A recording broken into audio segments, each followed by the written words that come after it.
नमस्कार दोस्तों, राम राम। मैं हूं योगेश और आप सुन रहे हैं हॉरर कहानी, वो भी मेरी जुबानी। तो दोस्तों, आज मैं आप लोगों के लिए एक बहुत ही डरावनी कहानी लेकर आया हूं। क्या आपने कभी सोचा है कि जिस व्हाट्सएप ग्रुप में आप रोज हंसते हैं, मजाक करते हैं, अगर एक दिन वही ग्रुप रात के 2 बजे खुद ब खुद एक्टिव हो जाए और उस ग्रुप में मैसेज भेजने वाले वो लोग हों जो 2 साल पहले मर चुके हों। सोचिए, आप फोन उठाते हैं, स्क्रीन पर नोटिफिकेशन चमकता है, राहुल इज टाइपिंग, लेकिन राहुल तो मर चुका है। आज की कहानी सिर्फ डरावनी नहीं है, ये एक ऐसा रियल एक्सपीरियंस है जिसे सुनने के बाद आप व्हाट्सएप खोलते वक्त 2 बार सोचेंगे, क्योंकि इस कहानी में दोस्ती है, मौत है और वो ग्रुप है जहां से जो जुड़ता है वो धीरे धीरे इस दुनिया से कट जाता है। तो अगर आप तैयार हैं एक ऐसी कहानी सुनने के लिए जो आपके फोन को आपका सबसे बड़ा डर बना दे, तो सुनिए प्रिया की कहानी। कश्मीरी गेट से शुरू हुआ वो व्हाट्सएप ग्रुप जो आज भी जिंदा है। तो दोस्तों, कहानी शुरू करने से पहले मुझे आपसे एक छोटी सी रिक्वेस्ट है कि अगर आप लोग मेरे चैनल पर नए हैं तो मेरे चैनल को सब्सक्राइब करें और मेरी वीडियो को लाइक करें। तो चलिए दोस्तों, बिना समय बर्बाद किए कहानी शुरू करते हैं। मेरा नाम प्रिया है। मैं दिल्ली की रहने वाली हूँ और साल 2020 में दिल्ली यूनिवर्सिटी से ग्रेजुएशन कर रही थी। मेरी जिंदगी बहुत सिंपल थी, बिल्कुल एक नॉर्मल मिडिल क्लास लड़की जैसी। ज़्यादा दोस्त नहीं थे, लेकिन जो थे वही मेरी पूरी दुनिया थे। हम 5 नहीं बल्कि 6 थे। मैं, राहुल, स्नेहा, करण, अंजलि और अर्जुन। हम सब एक ही स्कूल में पढ़े थे, साथ हंसे थे, साथ रोए थे। स्कूल के बाद कॉलेज अलग अलग मिले, लेकिन दोस्ती कभी टूटी नहीं। हम सब का एक व्हाट्सएप ग्रुप था, स्क्वाड फॉरएवर। उस ग्रुप में दिन रात मैसेज चलते रहते थे, फालतू जोक्स, लड़ाइयाँ, मस्ती, सपने, सब कुछ। मुझे आज भी याद है, मैं रात को सोने से पहले वही ग्रुप खोलती थी और हंसते हंसते सो जाती थी।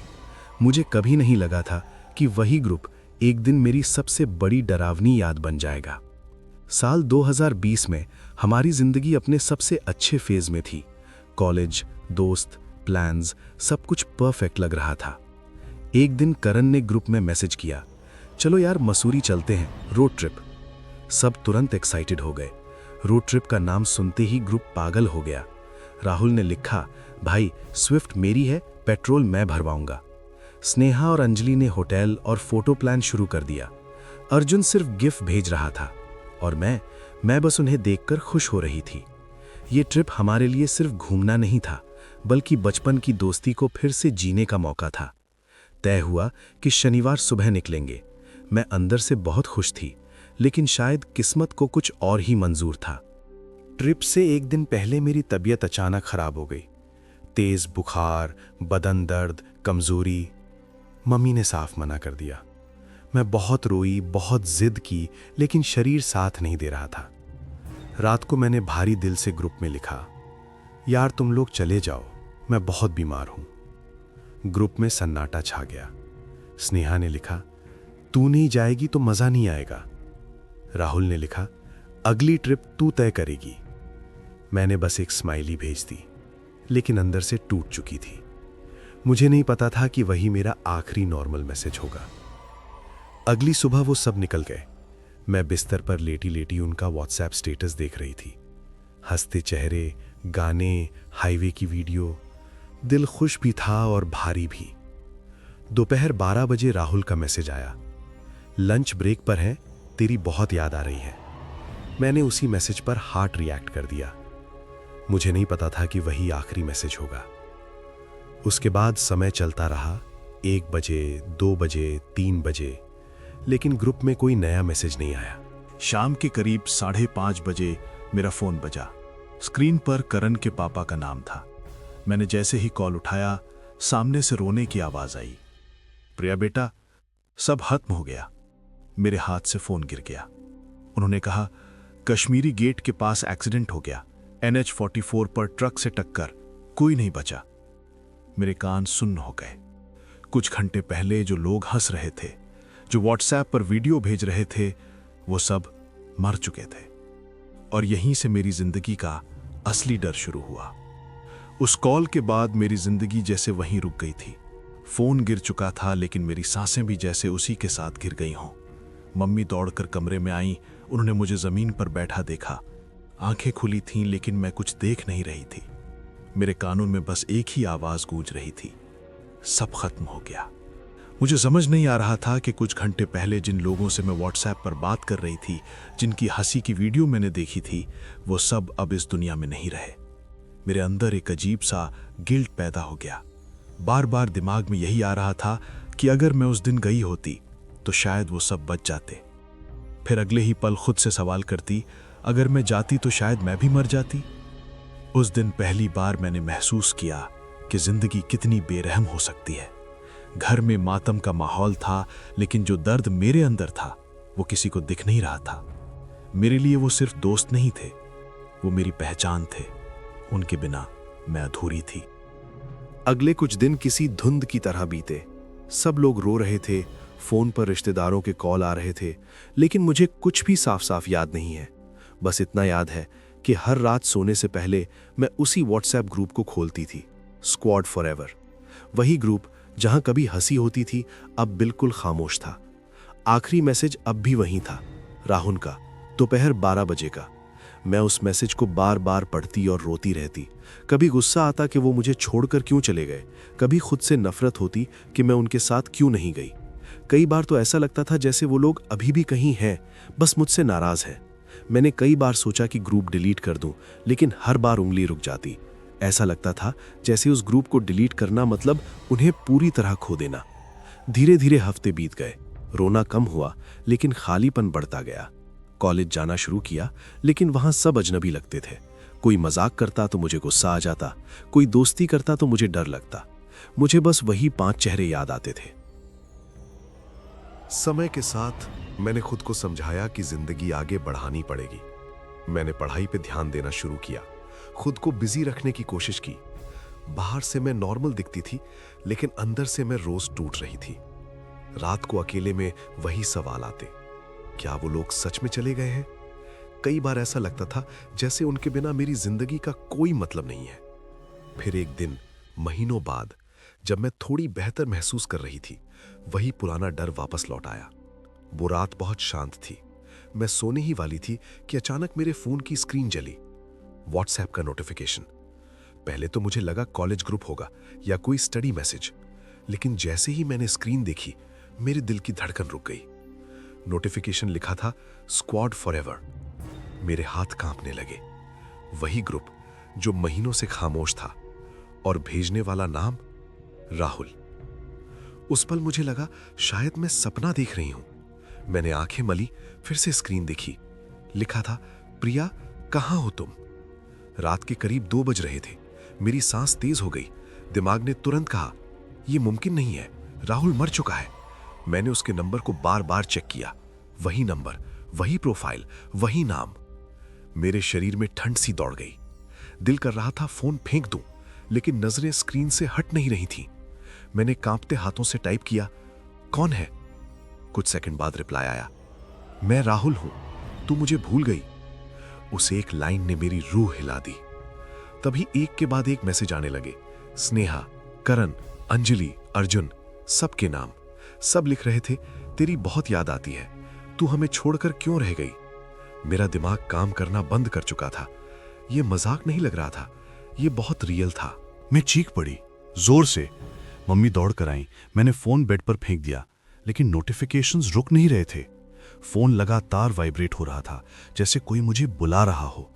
डर, गिल्ट और पागलपन सब एक साथ मुझ पर टूट पड़े। मैंने हिम्मत करके ग्रुप छोड़ा, डिलीट किया, लेकिन अगले ही सेकंड फोन फिर बजा, राहुल एडेड यू। मेरी हालत खराब हो चुकी थी। अब मुझे यकीन हो गया था कि ये कोई नॉर्मल चीज नहीं है।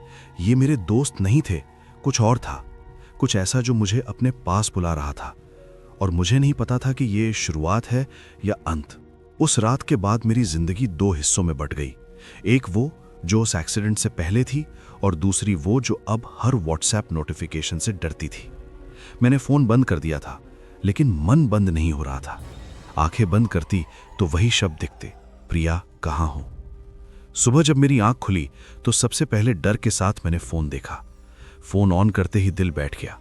कोई नया मैसेज नहीं था, लेकिन स्क्वाड फॉरएवर ग्रुप फिर से मेरी स्क्रीन पर मौजूद था, जैसे मैंने उसे कभी छोड़ा ही नहीं हो। मेरे अंदर एक अजीब सा डर पैदा हो गया था, ऐसा डर जो चीख कर बाहर नहीं निकलता, बल्कि अंदर ही अंदर आपको खा जाता है। मैंने खुद को समझाया कि शायद ये कोई टेक्निकल गड़बड़ होगी, शायद किसी ने नंबर क्लोन कर लिया होगा, लेकिन दिमाग ये मानने को तैयार नहीं था, क्योंकि जो बातें वो लोग लिख रहे थे वो बातें सिर्फ हम 6 लोगों को पता थीं। कॉलेज की छोटी छोटी यादें, स्कूल के जोक्स, वो बातें जो कभी किसी और को नहीं बताई थीं, ये सब कोई बाहर वाला नहीं जान सकता था। और सबसे डरावनी बात ये थी कि वो लोग मुझे दोष नहीं दे रहे थे, वो मुझे बुला रहे थे, जैसे मैं अब भी उनकी दुनिया का हिस्सा थी। दिन भर मैं नॉर्मल रहने की कोशिश करती रही। कॉलेज गई, क्लास में बैठी, लेकिन एक भी शब्द समझ में नहीं आ रहा था। फोन साइलेंट पर था, फिर भी हर कुछ मिनट में मुझे लगता कोई मैसेज आया है। दिल तेज धड़कने लगता। शाम को घर लौटकर मैंने हिम्मत जुटाई और मम्मी पापा को सब कुछ बता दिया। शुरू में उन्हें लगा कि मैं अभी भी सदमे में हूँ, शायद दिमाग खेल खेल रहा है। लेकिन जब मैंने उन्हें फ़ोन दिखाया और उसी वक्त ग्रुप में फिर से मैसेज आया, प्रिया मम्मी पापा को मत बताना, तो मम्मी का चेहरा सफ़ेद पड़ गया। ये वही बात थी जो मैंने अभी अभी उनके सामने कही थी। अब ये साफ था कि ये सिर्फ मेरे दिमाग का वहम नहीं था। पापा ने तुरंत फ़ोन अपने हाथ में लिया, ग्रुप ओपन किया और उसी पल एक वॉइस नोट आया। वॉइस नोट स्नेहा की आवाज़ में था, वही आवाज़, वही लहजा, लेकिन उसमें वो गर्मजोशी नहीं थी, उसमें ठंडक थी। स्नेहा कह रही थी, अगर तू उस दिन हमारे साथ आ जाती ना प्रिया, तो आज हम जिंदा होते। मम्मी रोने लगी। पापा ने फ़ोन ज़मीन पर रख दिया। कमरे में सन्नाटा छा गया। अब किसी को शक नहीं था। उस रात में सो नहीं पाई। हर थोड़ी देर में फ़ोन खुद ब खुद वाइब्रेट हो जाता। ग्रुप में मैसेज आ रहे थे जैसे कोई मुझे जगाए रखना चाहता हो। कभी राहुल लिखता, कभी अर्जुन, कभी करण। सब एक ही बात कह रहे थे, हम अकेले हैं, तू हमारे बिना खुश कैसे रह सकती है। उन शब्दों में दोस्ती नहीं थी, खिंचाव था, जैसे वो मुझे अपनी तरफ खींच रहे हों। मैं डर से कांप रही थी, लेकिन अंदर कहीं एक कोना ऐसा भी था जो कमज़ोर पड़ रहा था। वो कोना जो उन्हें याद करता था। वो लोग मेरे सबसे अच्छे दोस्त थे। मैंने कितनी ही रातें उनके साथ हंसते हंसते बिताई थीं, लेकिन जो सामने था वो मेरे दोस्त नहीं थे, वो उनकी परछाइयाँ थीं। रात के करीब 3 बजे एक आखिरी वॉइस नोट आया। इस बार सभी आवाज़ें एक साथ थीं। सब एक साथ बोल रहे थे, प्रिया अब तू भी आ जा। मेरा सिर घूम गया। मैं बेहोश होकर ज़मीन पर गिर पड़ी। जब मुझे होश आया, मम्मी पापा मेरे पास बैठे थे। सुबह हो चुकी थी। सर में तेज दर्द था, जैसे किसी ने अंदर से दबा रखा हो। पापा ने उस दिन फैसला कर लिया कि अब ये बात घर के अंदर नहीं रहेगी। उन्होंने एक तांत्रिक से संपर्क किया, जिनसे वो पहले से परिचित थे। शाम को तांत्रिक हमारे घर आया। जैसे उसने मेरे सर पर हाथ रखा, उसके चेहरे के भाव बदल गए। उसकी आंखें एक पल के लिए अजीब तरह से चमकी। वो कुछ सेकंड तक बिल्कुल स्थिर खड़ा रहा, जैसे किसी और दुनिया में चला गया हो। फिर उसने हाथ हटाया और कहा, इस लड़की पर एक नहीं 5 आत्माओं का साया है। ये सुनकर मेरी रूह कांप गई। तांत्रिक ने बताया कि वो आत्माएं बदले के लिए नहीं आई हैं, बल्कि लगाव के कारण आई हैं। वो मुझे छोड़ना नहीं चाहती, लेकिन ये लगाव धीरे धीरे मुझे खत्म कर देगा। उन्होंने साफ कहा, अगर इसे आज़ाद नहीं किया गया तो ये आत्माएं इसे अपने साथ ले जाएंगी। तांत्रिक ने मुझसे सीधा सवाल किया, तुम क्या चाहती हो? उस पल मेरी आंखों में आंसू थे। मैंने कहा, मैं उन्हें आज भी प्यार करती हूँ, लेकिन इस तरह नहीं, ये मेरे दोस्त नहीं हैं।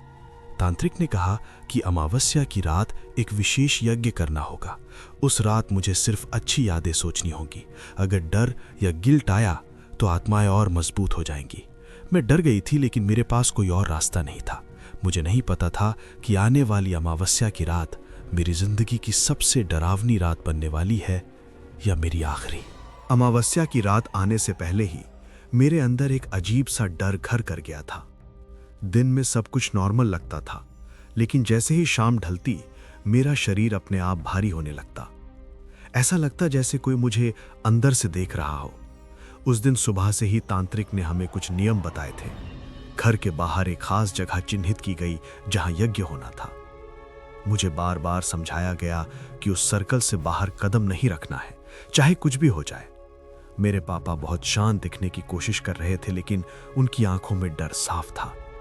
मम्मी बार बार मेरे माथे पर हाथ फेर रही थीं, जैसे मुझे यकीन दिला रही हों कि सब ठीक हो जाएगा। लेकिन मेरे मन में एक ही सवाल घूम रहा था, अगर वो पांचों सच में मुझे लेने आए तो क्या मैं खुद को रोक पाऊंगी? क्योंकि सच ये था कि मैं उन्हें आज भी मिस करती थी, और शायद वही मेरी सबसे बड़ी कमजोरी थी। जैसे ही रात गहराने लगी, घर के बाहर यज्ञ की तैयारी शुरू हो गई। जमीन पर एक बड़ा गोल घेरा बनाया गया, उसके चारों तरफ आग जलाई गई और उस आग की रोशनी में हर चीज डरावनी लग रही थी। तांत्रिक ने सर्कल के चारों ओर 5 खोपड़ियां रखवाईं। मुझे बताया गया कि यही वो माध्यम होंगी जिनमें आत्माओं को बांधा जाएगा। मेरे हाथ में मेरे 5 दोस्तों की तस्वीरें थीं। उन्हें पकड़ते हुए मेरे हाथ कांप रहे थे। जैसे ही तांत्रिक ने मंत्र पढ़ना शुरू किया, हवा अचानक ठंडी हो गई, इतनी ठंडी कि मेरे दांत आपस में टकराने लगे। आसमान एकदम काला हो गया था, जैसे चांद भी हमें देखकर छुप गया हो। उसी पल मेरे कानों में फुसफुसाहट शुरू हुई। पहले 1 आवाज, फिर 2 और फिर 5। वो सब मुझे बुला रहे थे, वही आवाजें जिनसे मैं कभी हंसा करती थी। मंत्र तेज होते गए और मेरे शरीर में अजीब बदलाव आने लगे। मेरी गर्दन अपने आप ऊपर की ओर झुक गई, आंखें पलटने लगी। मुझे लग रहा था जैसे मेरा शरीर मेरा नहीं रहा। तांत्रिक चिल्लाकर मंत्र पढ़ रहा था और मुझे बार बार याद दिला रहा था कि सिर्फ अच्छी यादें सोचो। लेकिन तभी राहुल की आवाज आई, प्रिया, हमें अकेला मत छोड़। मेरी आंखों से आंसू बहने लगे। मैं खुद को रोकने की कोशिश कर रही थी, लेकिन दिल कमजोर पड़ रहा था। अचानक मेरा शरीर जमीन से ऊपर उठ गया। मैं हवा में थी। मेरे हाथ से एक एक करके वो तस्वीरें छूटने लगीं और हर तस्वीर एक एक खोपड़ी पर गिरने लगी। जैसे ही 5वीं तस्वीर गिरी, एक तेज चीख गूंजी। वो चीख इंसानी नहीं थी। मेरे मम्मी पापा रो रहे थे, लेकिन तांत्रिक ने उन्हें पास आने से रोक दिया। उस पल मुझे लगा शायद अब मैं वापस नहीं आ पाऊंगी। अचानक मेरे मुंह से एक ठंडी काली परछाई बाहर निकली। वो परछाई हवा में फैलती चली गई। मुझे जोर से झटका लगा और मैं जमीन पर गिर पड़ी। मेरी आंखों के सामने अंधेरा छा गया। जब थोड़ी देर बाद मुझे होश आया तो सब कुछ शांत था। आग बुझ चुकी थी। तांत्रिक थका हुआ लग रहा था। उसने बताया कि आत्माओं को खोपड़ियों में कैद कर दिया गया है, लेकिन ये स्थायी समाधान नहीं था। उन खोपड़ियों को घर के नीचे जमीन में दबाना होगा और कभी भी उन्हें खोदना नहीं है। अगर कभी वो जमीन से बाहर आईं तो आत्माएं फिर से आजाद हो जाएंगी। मैंने धीरे धीरे सांस ली। मुझे ऐसा लग रहा था जैसे किसी ने मेरे सीने से बहुत भारी बोझ हटा दिया हो। उस रात के बाद सब कुछ बदल गया। व्हाट्सएप पूरी तरह शांत हो गया। कोई नोटिफिकेशन नहीं, कोई आवाज नहीं। पहली बार मुझे चैन की नींद आई। कुछ दिनों में मेरी तबीयत सुधरने लगी। कुछ महीनों बाद मुझे अमेरिका में जॉब मिल गई और हम सब वहां शिफ्ट हो गए। मुझे लगा शायद अब सब खत्म हो गया है, लेकिन सच ये था कि कहानी अभी पूरी नहीं हुई थी, क्योंकि कुछ साल बाद किसी और ने वही जमीन खोद दी थी और वहीं से वो डर फिर लौट आया। अमेरिका शिफ्ट होने के बाद मुझे पहली बार लगा कि शायद अब जिंदगी दोबारा पटरी पर आ रही है। नई नौकरी, नया शहर, नई दिनचर्या, सब कुछ अलग था। लेकिन कुछ यादें ऐसी होती हैं जो देश बदलने से नहीं बदलती। रात को जब मैं अकेली होती तब कभी कभी अचानक वही नाम दिमाग में गूंजने लगते, राहुल, स्नेहा, करण, अंजलि और अर्जुन। फर्क सिर्फ इतना था कि अब वो मुझे बुलाते नहीं थे। व्हाट्सएप बिल्कुल शांत था, जैसे कभी उस ग्रुप का वजूद ही नहीं रहा हो। मैंने जानबूझकर अपना नंबर बदल लिया था, नया फोन लिया था, ताकि कोई पुरानी चीज मुझे फिर से उस डर में ना खींच ले। मेरे पापा मम्मी भी राहत की सांस ले रहे थे। उन्हें लगता था कि अब सब खत्म हो चुका है, लेकिन अंदर कहीं मुझे हमेशा ये डर लगा रहता था कि जो चीज जमीन में दबाई गई है वो हमेशा के लिए दबे रहना चाहती है। अगर उसे छेड़ा गया तो वो लौटती जरूर है, और शायद वही होने वाला था। कुछ साल बाद पापा ने भारत वाला घर बेच दिया। हमें लगा कि उस घर से जितनी जल्दी नाता टूटे उतना अच्छा। नया परिवार वहां रहने आ गया था।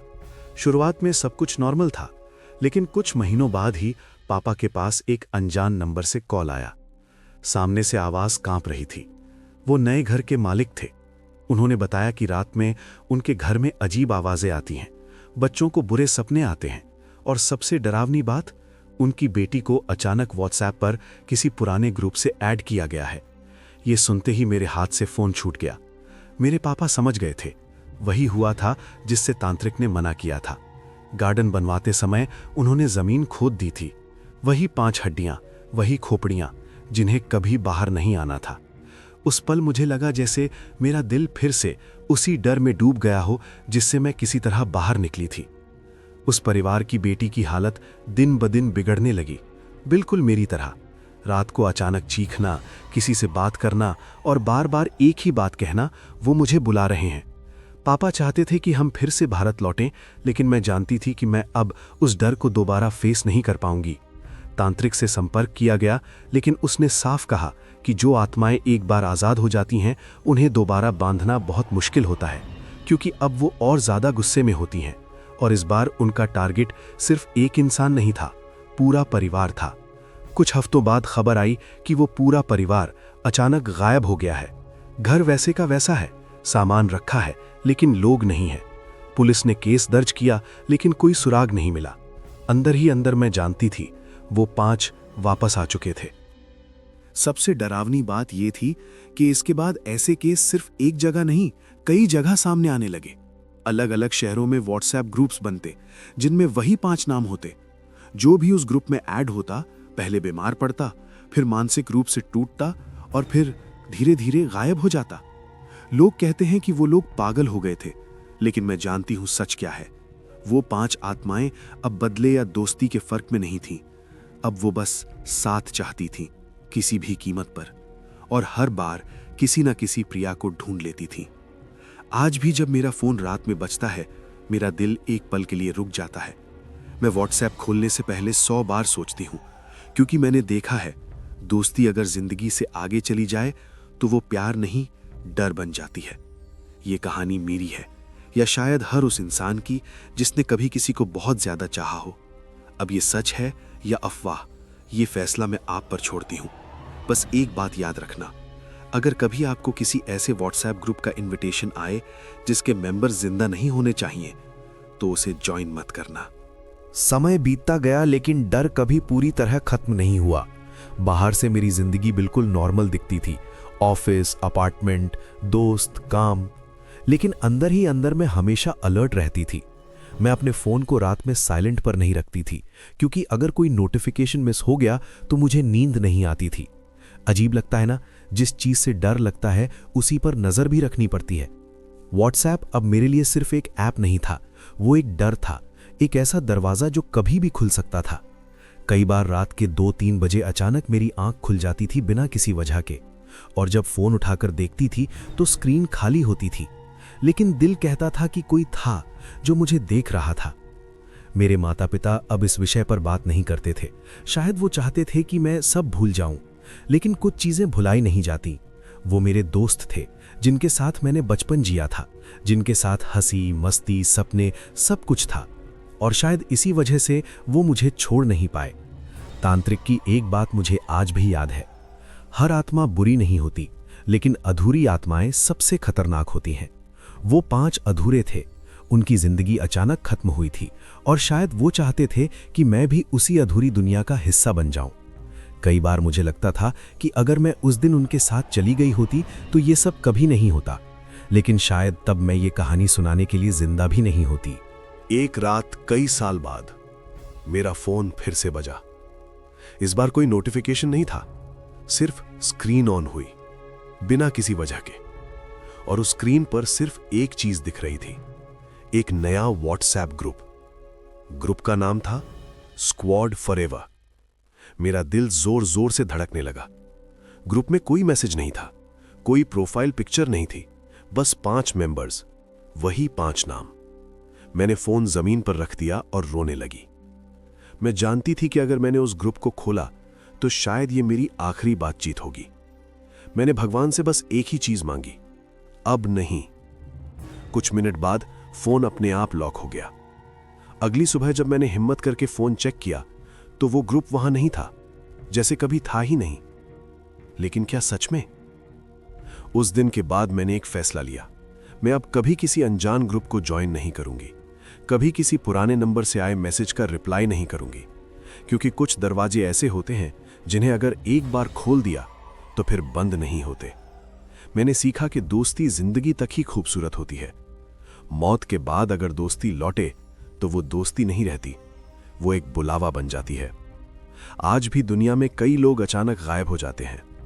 लोग कहते हैं डिप्रेशन था, एक्सीडेंट हुआ या खुद चला गया। लेकिन कुछ केस ऐसे होते हैं जिनका जवाब किसी के पास नहीं होता। शायद वो लोग किसी ऐसे ग्रुप का हिस्सा बन चुके होते हैं जहां से कोई वापस नहीं आता। ये कहानी मेरी है, या शायद हर उस इंसान की जिसने कभी किसी को बहुत ज्यादा चाहा हो। आज भी कहा जाता है कि दिल्ली के कश्मीरी गेट से जुड़े कुछ नंबर आज भी एक्टिव है। आज भी कभी कभी व्हाट्सएप पर ऐसे ग्रुप बनते हैं जिनका कोई एडमिन नहीं होता, और जो भी उस ग्रुप में जुड़ता है वो धीरे धीरे इस दुनिया से कटने लगता है। अब ये सच है या सिर्फ एक डरावनी कहानी, ये मैं आप पर छोड़ती हूं।